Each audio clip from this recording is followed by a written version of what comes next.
Anne, tell us about yourself. Who are you? Where are you from? And what do you do? Well, I'm the Reverend Canon Anne Clark, and I was born in the depths of rural South Shropshire to working class parents. Oh, Born in my grandmother's house and lived there till I was 9 months old. My parents got a place of their own, and my father was a lorry driver, and my mum did variously school dinners and cleaning, and then they opened a trouser factory in our hometown, and she worked there until she retired. So I went to small girls grammar school in the town called Ludlow High School for Girls. Um, just was brought up in a very, very beautiful part of the world. Um, It is yeah, beautiful in Ludlow. next. And that's Mm. Herefordshire, right? Or South Shropshire? Shropshire, South Shropshire. Yeah, yeah. Got it. Okay. Okay. And what did you want to be? Can you remember what you wanted to be when you were a child? Yeah, I think I always wanted to be a teacher. That was one of the things that people used to say, what do you want to do when you grow up? And I'd say be a teacher. But I was a very religious little girl, not because my parents weren't anything other than hatching, matching and dispatching. And I was influenced by my paternal grandmother. She was devoutly religious. But I remember my mother telling a story of when I was, must have been about, I don't know, 6 or 7 maybe. We'd gone to the larger town of Hereford shopping, and the bus used to stop outside a Roman Catholic church in the city centre. And there were these nuns called the Flying Nuns, weren't they? The Sisters of Mercy, who wore these enormous headdresses, starched. And I said, what are they? And my mum said, they're nuns. And I said, what do they do? And she said, they work for Jesus. Oh, I want to be one of those. And there was a seat, and my mum said, oh. no, you'll never be one of those. You talk too much. And so, I mostly wanted to teach, though, and that's what I pursued until I was I continued to always go to Sunday school, go to church, read my Bible, say my prayers. If I'd known me as a child, I'd have sent me to the educational psychologist, probably. But I was very fortunate. In my teens, I decided to. I've been baptized as Church of England, like most people were in those days, and I decided to be confirmed. And I was very fortunate in that I joined the classes late, and I had one-to-one tuition with the rector, who was the assistant bishop of the diocese, and he was wonderful. He was my mentor. He was my spiritual director. He was my confessor. He meant an awful lot to me and taught me the faith. I mean, he really did. He was a wonderful teacher. And I remember saying to him in one of my sessions with him, I want to be a priest. And he said, you can't be. And I said, what do you mean I can't be? I was always a bit stroppy. And he said, well, women can't be priests, Anne. And so I said, well, what can I be? What can I be then? He said, well, you could be a deaconess. And he explained what they were and how they worked in parishes and all that. But he was very wise. He knew I wanted to teach. He said, I suggest you do your teacher training. You get a profession. You have a go at it. And then if you still feel the same, you can come back to it later. Which is exactly what I did. Sadly, he died. He didn't see me make the transition. He saw me off to college and things, but he died while I was at college. And then I trained to teach. And I ended up teaching in Fulham, my first school, secondary school, mixed secondary school in Fulham, before it was gentrified. And then while I was at college, I don't know where these things come from. I mean, in the religious tradition, people talk about callings. You don't choose to be a priest. You don't choose to be a nun. there's this overwhelming sense that it's what you've got to do. You feel compelled to do it, called to do it. And sometimes you don't necessarily want to do it particularly, but I had this thing at the back of my mind the whole time about the religious life. One of the things that marks out the religious life, i.e. being a monk or a nun, is what's called the divine office, which is the day is prompted by periods of prayer, traditionally 7 periods of prayer a day. And even in my late teens, I was saying a simple version of the divine office. But I felt called very much to the religious life. And when I was teaching, it was fascinating, really, because I don't talk about coincidences. I like to talk about God incidences. And there was this point when I was teaching, but where I was living was associated. It was like a little lay community, and there were nuns from the deaconess community of St Andrew, and I had no idea about them. And there they were. The deaconess thing that meant about training and being ordained as a deaconess in the church and being able to do parish work and all that kind of thing, and also be a nun. So after 3 years teaching, I packed it all in and went off to be a nun in the deaconess community with of St St Andrews. Andrew. Yeah, in Notting Hill. Okay. Yeah.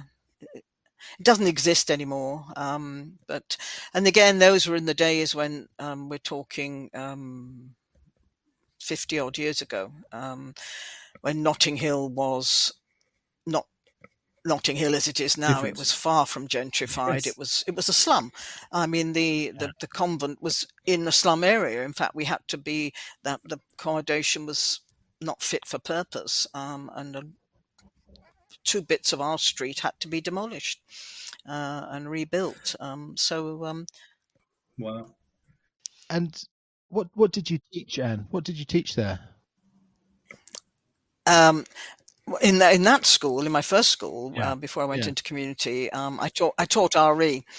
So I taught religious education.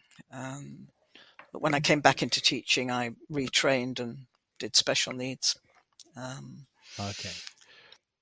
Can I just go back to your childhood? And you said you were a religious child and going to mass and so on. But your parents weren't. So you were going by yourself, or no? Yep. Okay. When I was very small, when I was sort of like 7 and 8, I went with my cousins. We used to go to the Sunday school in their street, which wasn't Church of England, it was Gospel Hall. Uh-huh. But once I was 11 plus, I used to toddle off on my own. Oh, that's amazing. So, yeah. Okay. So we left you. Sorry, we interrupted. You were teaching in Fulham. What? Oh no, sorry, in Notting Hill. Notting Hill. Sorry. And then no, I left teaching and That's it. went into the community in Notting Hill. Okay. And I went in. You go in and you're a novice to begin with, and then you become a junior sister. When you become a junior sister, you take annual vows. You take vows for a year, the vows of poverty, chastity, and obedience. And then at the end of that period, 5 years, you have to decide whether you're staying for life and take life vows. And so I actually I got to the end and I knew that I wasn't going to take vows for life. I was happy taking them annually, but I wasn't prepared to take them for life when, I don't know, the community was in a state of flux, and I couldn't see any future for it. And sadly, there was only one fully professed sister after me. So I had to make a decision to leave and come back in the world. I have to say that was a much harder decision than going in. People think going into a convent, it must be really hard, giving up everything. But actually leaving it was much harder, much harder. Yeah. Yeah. Maybe a foolish question, but I suppose people want to know within a religious community like a convent, one would expect it to be a very kind and gentle and loving place. But I suppose, like any community of people living closely together, is that sometimes not the case? Oh, definitely. Yeah. Yeah. I mean, I loved the religious life of it. I liked the pattern and the rhythm of prayer and the work. But the community living was the hardest bit, yes. Because, of course, I hadn't chosen those people. They hadn't. Well, they did. Yeah, they do actually choose you in the end because it has to be a community decision that you'll be allowed to join.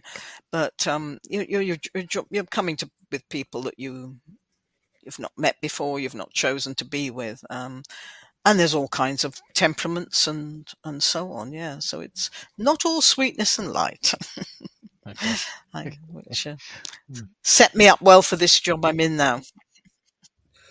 I was going to ask you a question, Anne. So a lot of your life and the work that you've done seems to have revolved around compassion and caring for others. And did that come from your childhood, or where did you get that inspiration or that calling from? Well, I think in some respects, it's part of my faith and my belief, but I mean, Christians do not have the monopoly on compassion and love and care. Sometimes the exact opposite. But I think from my parents were a great influence from that point of view. My dad, in particular, I mean, he thought nothing of. There was an elderly couple who were in Ludlow and needed to get back to Southend, where they lived, and he just said, "I'll drive you." This was in the days before sat nav. This was in the days before, the easier ways of getting to places. And he just literally up sticks and drove them home and came back and thought nothing of it. It was that kind of guy, I suppose. And my mum, with both of them were always very caring about my mum, about her own mother, and caring for other people. So I suppose, yes, from them mostly. Wow. Mm. So you returned to teaching in Hackney. Yeah. And why Hackney, and why such a difficult environment? Was it because you felt that was where you were most effective? Because you'd been in Notting Hill, which was at that point in time The a pit. pretty rough place. Mm. So you thought, where can I go which is worse? Yeah, is that the logic? Well, no, I'd like to think it was something like that, but it was much more practical than that. I came out of community. I had no money. I had no home. I had no job. And so the first thing I did was go back to the offices of Division 1, which were at Notting Hill when it was the London Inner London Education Authority. And I spoke to the guy who had appointed me way back when I first started teaching. I said, "Have you got a job?" And I ended up being sent to something even harder, actually, a referral unit in Shepherd's Bush, which by the first half term was closed down. It was so bad. Wow. And then I was sent to another kind of referral unit for a half term. And when I was there, the woman who there was just two staff there, and the woman said, "I think you need to look for a permanent job." And she just happened to know the guy who was head of the school in Hackney. It was called Upton House, a school, all boys. And in those days, as I say, it's like over 50 years ago, you were able to just ring up and say, "I've got somebody interested in a job," and I would send her along. And that was just before Christmas. And in the January, I joined this school of 1,200 boys in off Homerton High Street. And so that's how I got there. And I ended up teaching a remedial class. As I say, in those days, I mean, what was it, 48 years ago, you had classes of children with learning difficulties. And then obviously over time things changed and you ended up having children with special educational needs, and now it's called children with additional needs. But I had a class of about 26 boys, all with learning difficulties and behavioural difficulties. and I loved them. I absolutely loved that school. It was a 7th-floor glass and concrete building. It's been demolished now. There's a huge academy on the site now, but yeah, it was amazing. Yeah, I enjoyed it. Gosh. But yeah, I mean, it was that bit of Hackney still not been gentrified because it's just on the edge of the Kingsmead estate, which was one of the most difficult estates in Europe at the time. But no, I enjoyed it. What was the secret of winning them over and keeping order, or what was such a difficult teaching environment? Being very tough. Yeah. Very tough. I have to admit, I was very strict indeed. But I hope I was fair. And when I walked along the corridor, you'd have these lads going by and clicking their fingers going by, "Don't mess with the best, man. Don't mess with the best." And they used to call me Angie. I'd hear them say, "Watch out, here comes Angie."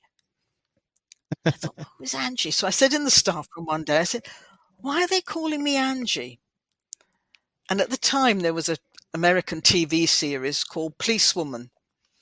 And the lead role was a woman called Angela Dickinson. So they knew that I was not to be messed with. And no, they also knew that I cared about them. I think you've done very well to get a nickname like that. You think of the nicknames. Yeah, I went to school with Andrew. I think of some of the nicknames the teachers had. I think that I'd have been very pleased with that one. Yeah.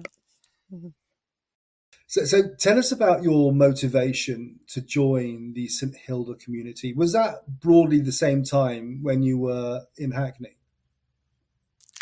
A series of things. I can't remember all the dates, but I know that I became very disillusioned really with the church because the movement for the ordination of women, I never joined the movement for the ordination of women, but obviously I was followed it and wanted it, the ordination of women, to happen. But I for at one period, I just sort of gave up on the church really and thought, I can't be doing with all this, especially when there was what was called an Act of Synod, which when this Act of Synod went through, it meant that it was illegal because church law, because the church is established in this country, when something becomes church law, it's actually law of the land as well. And so it became illegal for any woman in the Anglican Church, because there are some provinces that had already ordained women. But the legislation said that they could not exercise a sacramental ministry if they came into the country. They were not to do that. So the St Hilda Community was set up by a wonderful woman called Monica Furlong, who was a writer and broadcaster and so on. And it was a far more radical group than the Movement for the Ordination of Women. And so we met every Sunday at St Benet's College, chapel in Mile End Road, Queen Mary College there.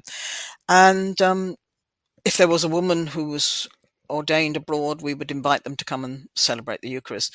And at the time, there was an American priest in London studying, and we gave her accommodation in our house. And so every Sunday she celebrated the Eucharist. So it was lovely because it was an ecumenical group of women and men, and we devised worship ourselves.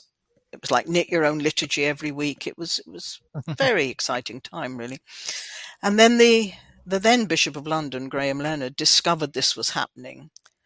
And he also discovered that he had jurisdiction over the chapel.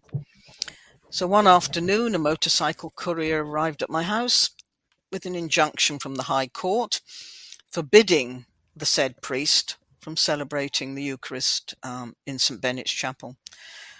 So we decided, we'll just do it in the car park.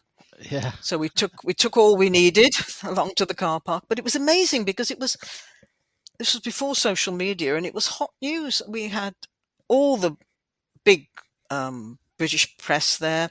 We had television there. We had Canadian TV, if I remember rightly, Italian TV, all filming this. And then after that, we were invited by the Methodists across the road to use their premises. And we went on doing that Sunday by Sunday. We were literally, breaking the law. Eventually, the General Synod, it went through that women could be ordained. But it took a good while. And Anne, that was in...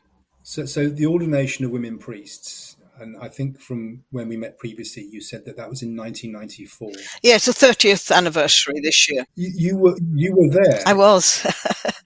So what do you remember feeling on that day? Oh, yeah, it was amazing. It wasn't a very warm day. I remember that. I think it was a bit rainy, and it was Bristol Cathedral, and I couldn't get seats inside, but they have glass doors at the West End, so I made sure I got there early enough to have my nose pressed to the glass doors to watch this amazing event. And the first woman, although they didn't want there to be a first woman. They didn't want somebody to be able to say, I was the first woman priest in England. And so they were told at the ordination that none of them were ordained until all of them were ordained. So when they went round one after the other, there's about 30 of them, and you weren't ordained until the last one was. Okay. But Angela Berners-Wilson was the first. And the lovely thing was she had been part of the St Hilda Community, so we knew her. And so it was very special indeed. Yeah. Lovely. You said that the meetings at St Hilda's Community were ecumenical. Can never say that word, but different faiths. Yeah.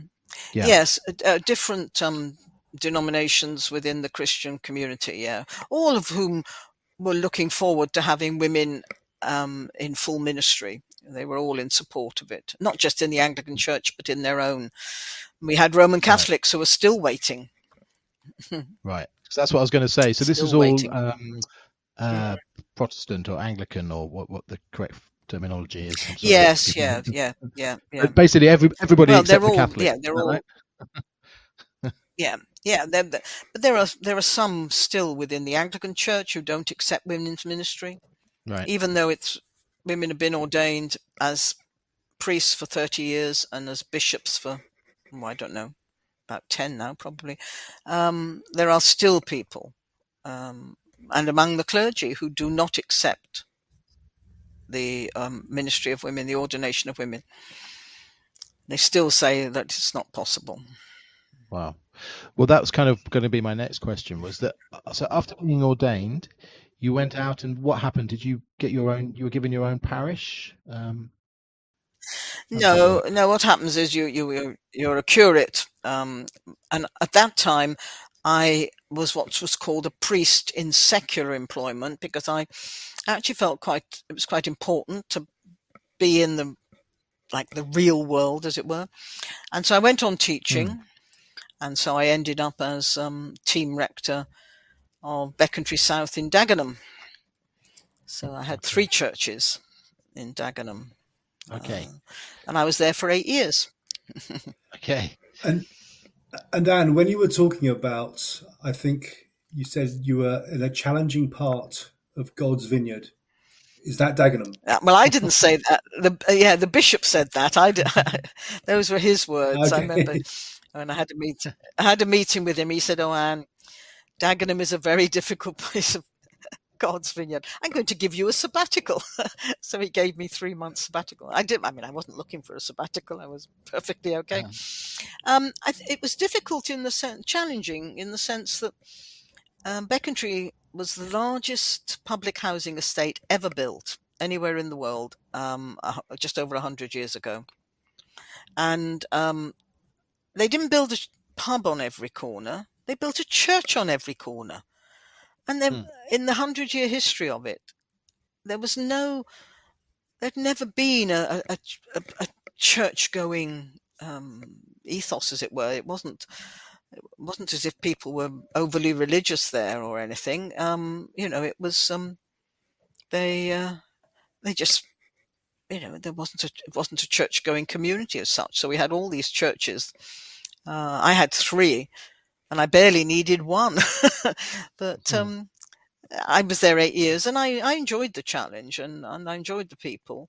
It changed enormously in the 8 years I was there, because it had always been the White Highlands, and in fact, at one point, it was the home of the National Front, which didn't commend it much to me. But while I was there, suddenly lots of Nigerian families and people were moving in, Nigerian Christians.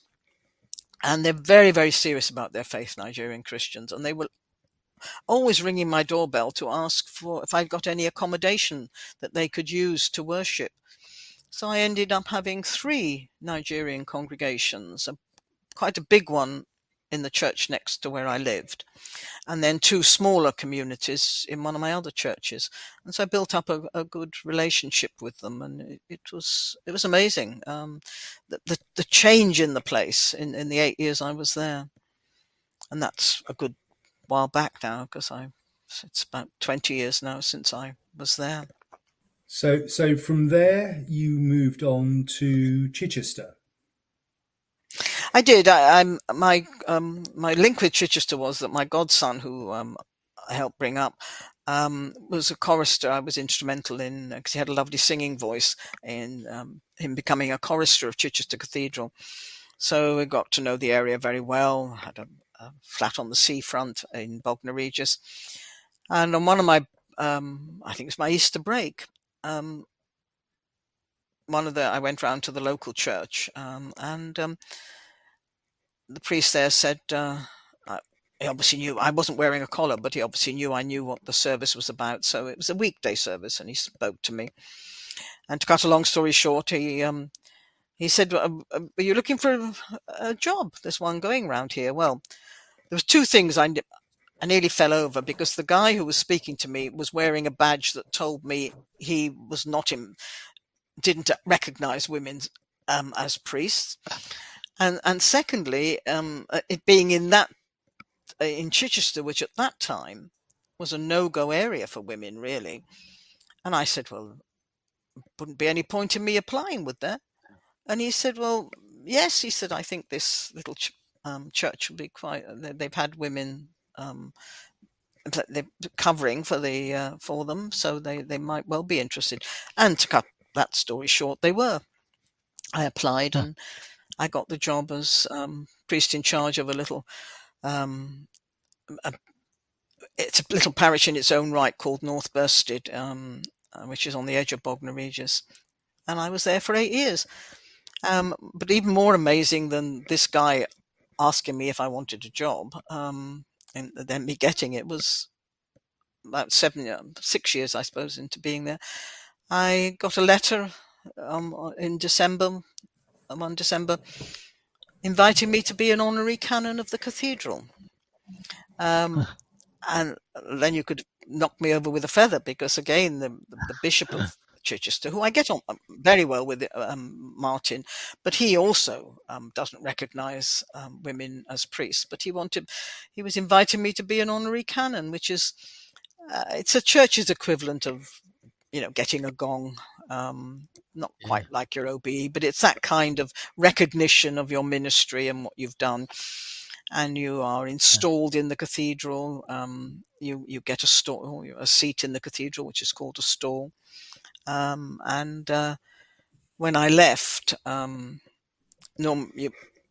the bishop wants you to be, you end up not being. Once you stop being a honorary canon, you that's it. But the bishop can, if they so wish, make you canon emerita. It's emerita with an A for women and emeritus for men. Emeritus. And so he made me canon emerita. So I'm a canon. I can use that title for the rest of my life, and I'm still an honorary canon. I can go to functions and things, which I do when I can. But again, those were 2 things that I never ever imagined could possibly have happened. Yeah. And Dan, you mentioned that there were still parts of the church who were not recognising women priests.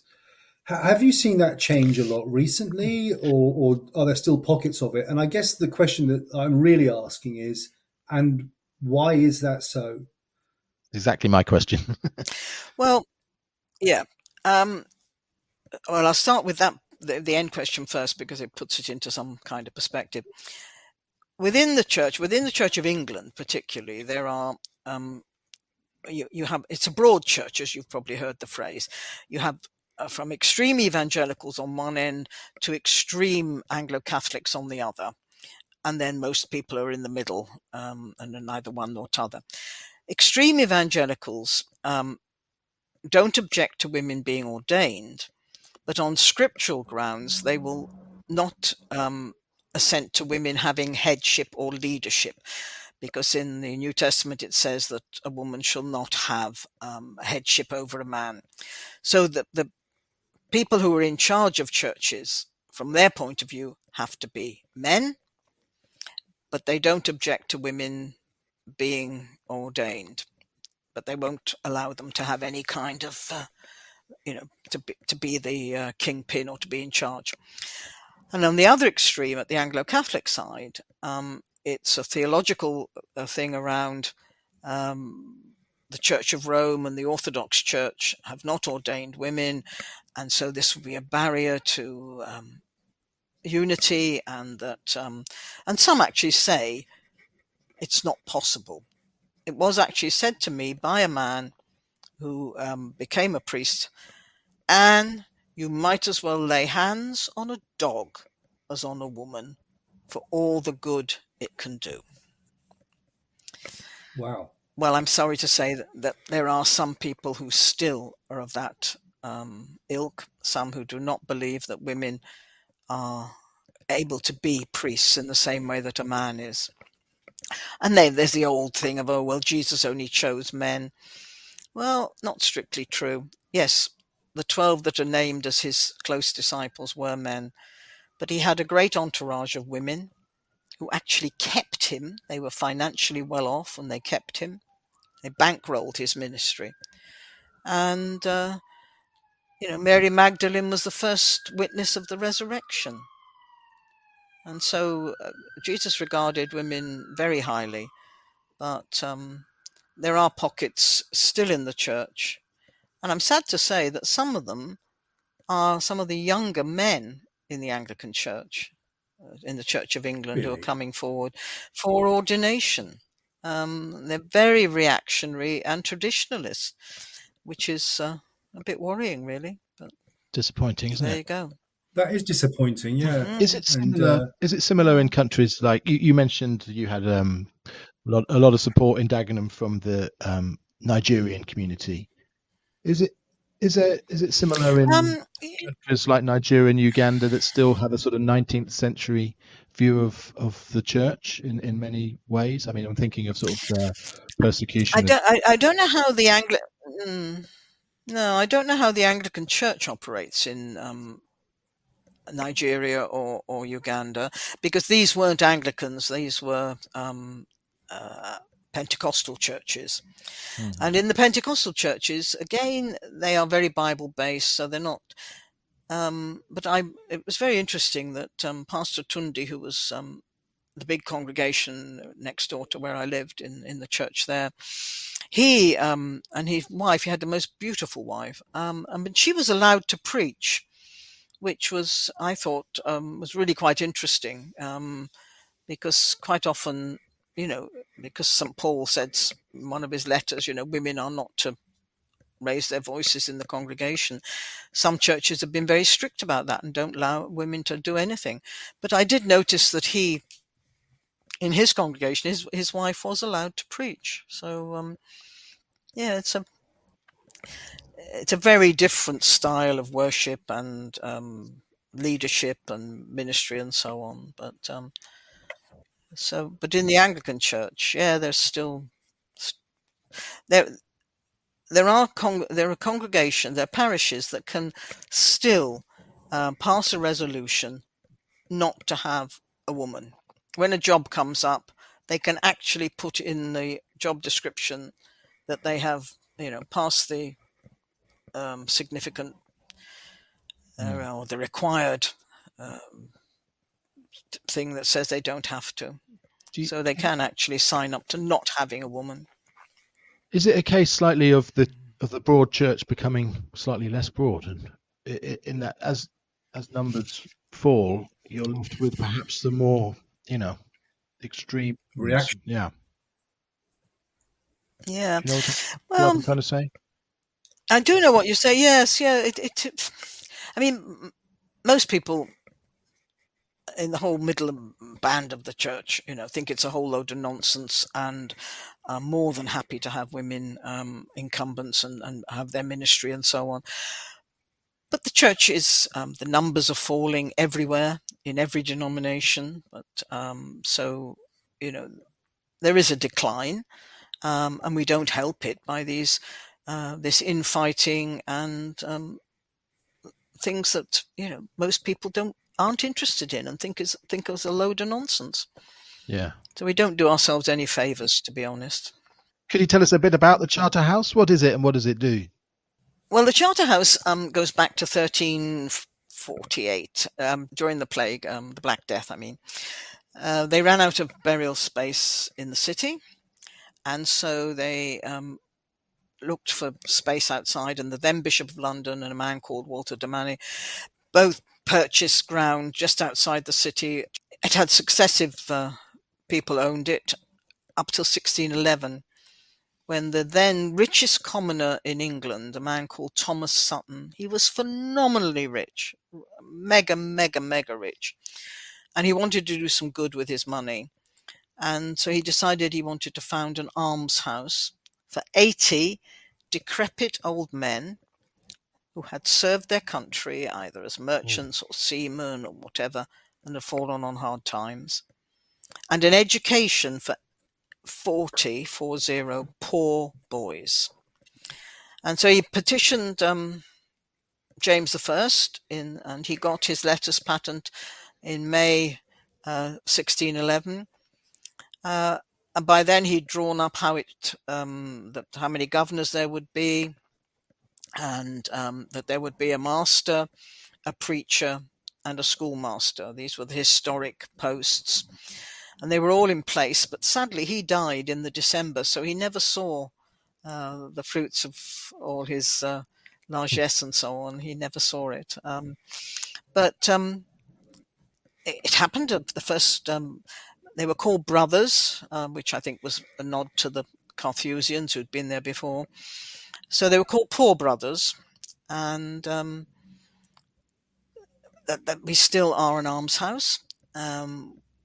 We try to be around 40 mark, but because of the age of people and the fact it's an almshouse, people die, and our numbers fluctuate a bit, but 40 is currently our ideal number we're heading for.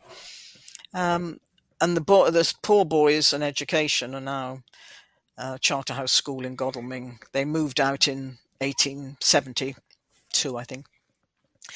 But they're still part of the Charterhouse London. We still have to fund some of their activities, actually. But so Thomas Sutton is responsible for what we now know as the Charterhouse, and it houses women and men now. Women have been admitted since 2019, I think. And you have to be single. You can be divorced or widowed or whatever, but we don't have any couple accommodation. It's single person accommodation. You have to be over 60 and in financial, housing or social need. And then you join, and it is a community. It's not like other almshouses where you have your own little house. Everybody has their own flat and their front door. They're all different in size and shape and design, depending which part of the building you're in. But you are expected to be part of a community that eats together. We eat in the Great Hall, and there's breakfast, lunch, and supper provided every day, morning coffee, afternoon tea. Brothers aren't expected to be at every meal, obviously, but expected to be at the majority of meals and to engage in the activities and the life of the Charterhouse. So it's we have a small registered care home, 11 beds, where brothers, when they have to be able-bodied when they come in, but if through infirmity or their mobility is difficult, they can be cared for in their own rooms or in special accommodation in our care home.